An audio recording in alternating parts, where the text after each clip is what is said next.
My name is Roger Buck, and today I'm going to keep talking about the New Age, which wasn't my intention. Yesterday I uploaded a video about the New Age, and I want to move on from the New Age. I'd much rather be talking about things like Catholic tradition, Christendom, counter-revolution, Hilaire Belloc, G.K. Chesterton, distributism.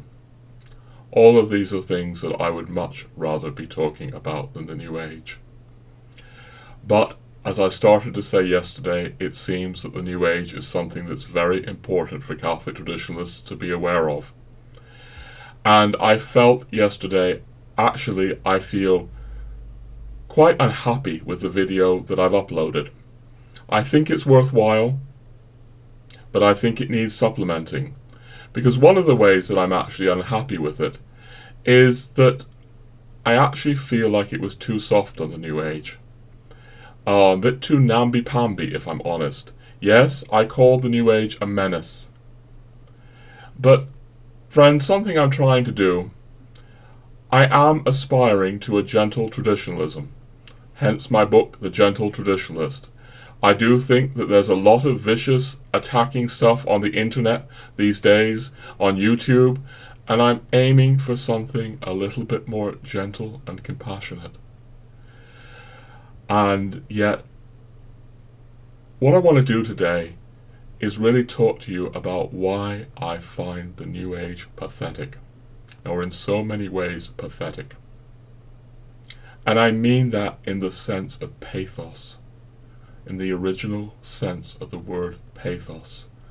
So what pathos means is evoking a quality of sadness or pity. And this is really describes what I really feel about so much of what's happening in the New Age.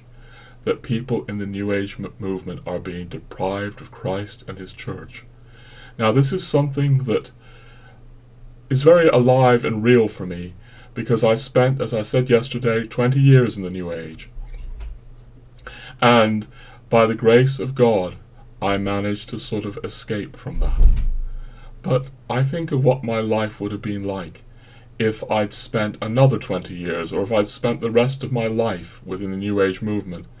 And indeed, I know that there are people spending their entire lives within that movement, never finding the grace that I found in the church. And there's something very, very sad about that. And I'm aware also, and I was trying to make concessions for this in the video yesterday, that people would be saying, well, Roger, you're being too harsh to the New Age. You're beating up on the New Age too much. You know, we're living in this atheistic age, this materialistic age. Don't you know that New Agers are, at least they have a faith in a spiritual reality. They're often idealistic. They're searching.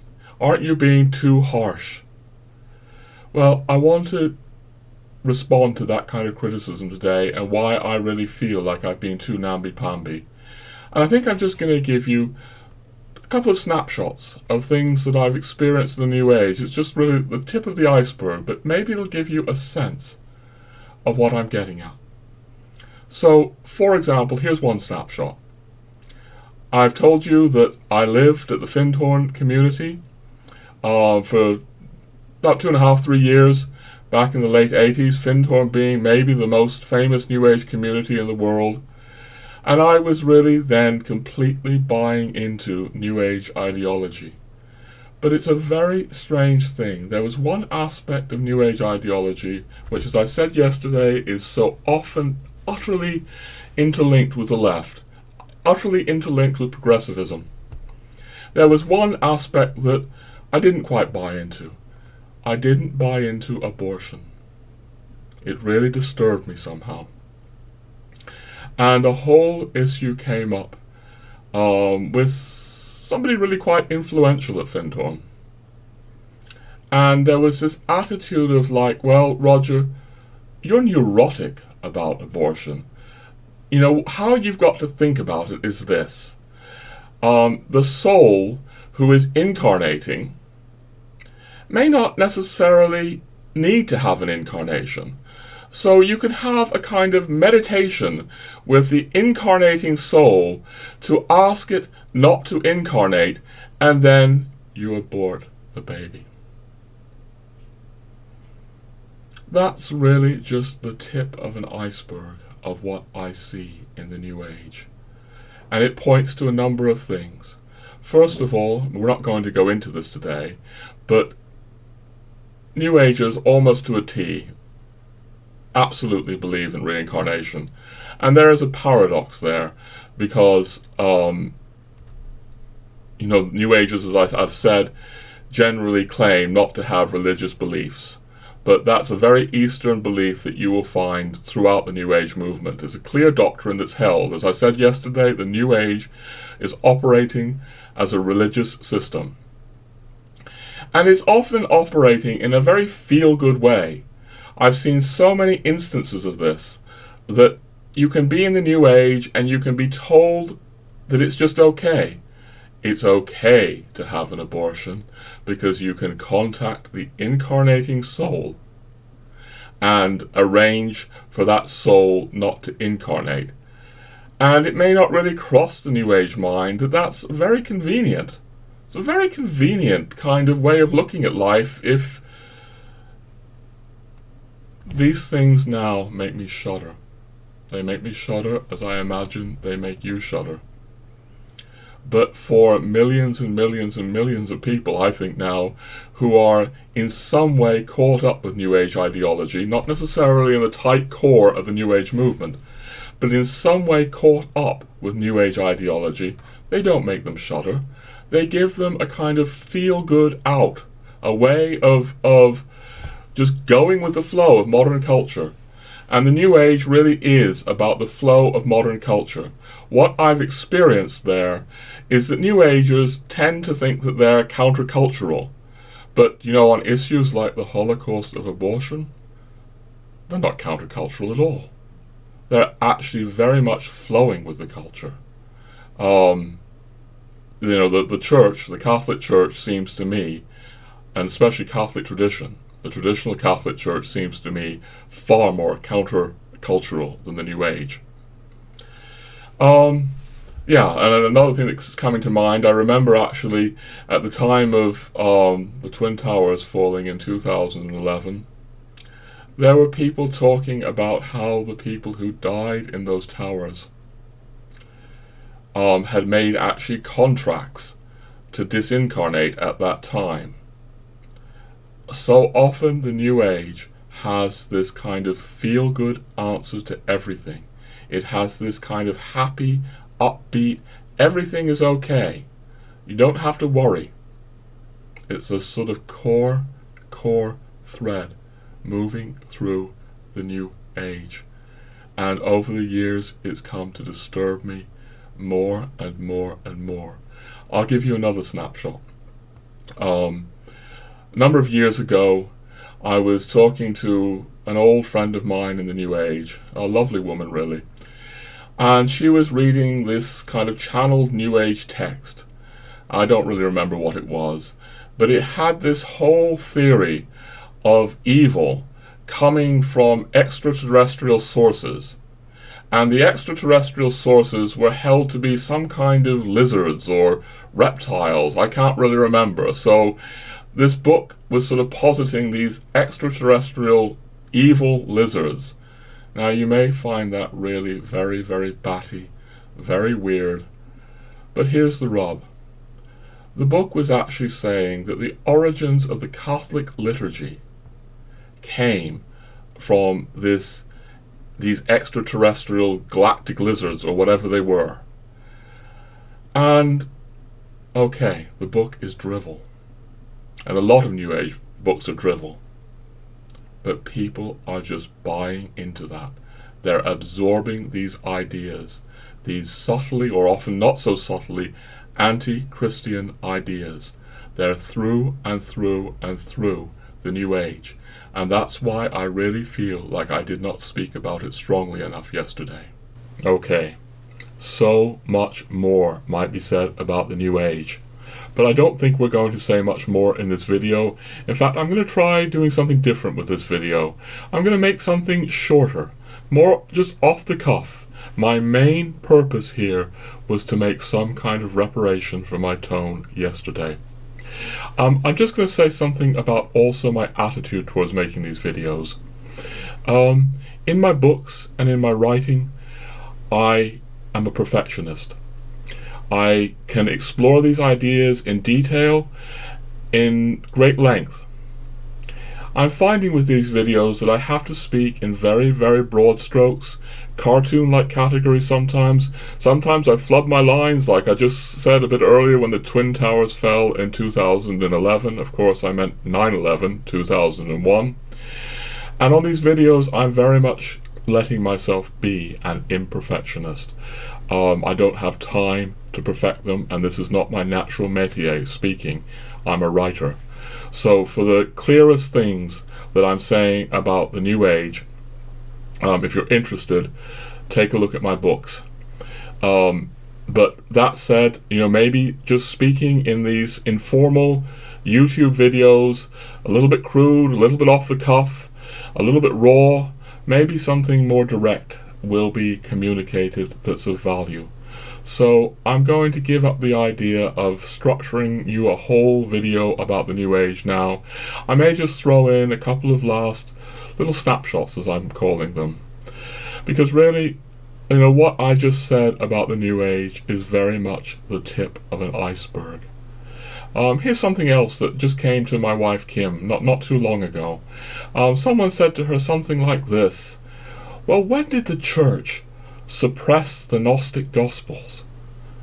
And this person seemed, if I've got the story correctly, just to assume that it was a matter of fact that at some point in time the church believed in the Gnostic Gospels, the church believed in these, and then they were suppressed.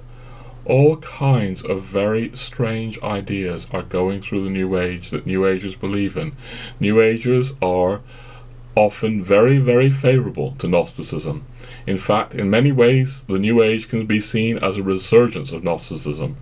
And that ties in with what I was saying yesterday, that New Ageism is so often about becoming abstract, vague, undefined, and really, the Gnostics in the early church, these were the people who couldn't bear the idea that God, the universal, the one God, became this particular personal being, Jesus Christ. And you find that a lot in the New Age today.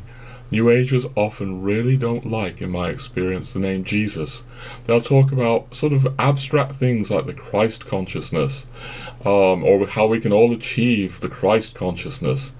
But Jesus is a name. Jesus is this particular personal name that you'll find New Agers have a real reaction to. Now, there are reasons for this. There are reasons in the kind of ideology that's coming through the New Age texts, like A Course in Miracles that I mentioned, also coming through theosophy, the 19th and 20th century theosophy of Blavatsky and Alice Bailey. I'm not going to go into more of that now in this little video chat. I'm just really trying to give you snapshots of why I'm very, very concerned about the New Age. The New Age is robbing people. It robbed me for 20 years of my life. It deprived me because I really bought this ideology completely. I bought it hook, line, and sinker. And it ripped me off. It ripped me off. What I have found, once I could get through all that New Age ideology that sort of looked down on religion and told me that religion was like a block to my spirituality, and gave me these kind of feel-good ideas. I mean, here's another little snapshot. In the Gentle Traditionalist, in my book, The Gentle Traditionalist calls New Age spirituality, he calls it something. He calls it minimum commitment spirituality. And what he's getting at with that is that the New Age there's a rejection of a lot of the moral and ethical demands that are built up in religious tradition. So obviously, the idea that one doesn't kill one's unborn child is very seen as an outmoded, old-fashioned religious moral demand. I mean, New Agers in general would not be very happy with the idea of moral demands. So that's why the gentle traditionalist calls it minimum commitment spirituality. It's like a way of being spiritual, whatever that might mean, but with a minimum amount of commitment to that. And it creates a very feel-good, happy, maybe a shallow happiness way of being. But as I've said, in this video, I'm not going to give you a whole big outlining thing. I'm just giving you these little snapshots. I'm making reparation for what I did yesterday. I will just close by saying that, again, the New Age is gone into in my 2 books. I have 2 books. Now, they're not mainly about the New Age. They're actually mainly about Christendom, counter-revolution, Catholic tradition, the Catholic mystery.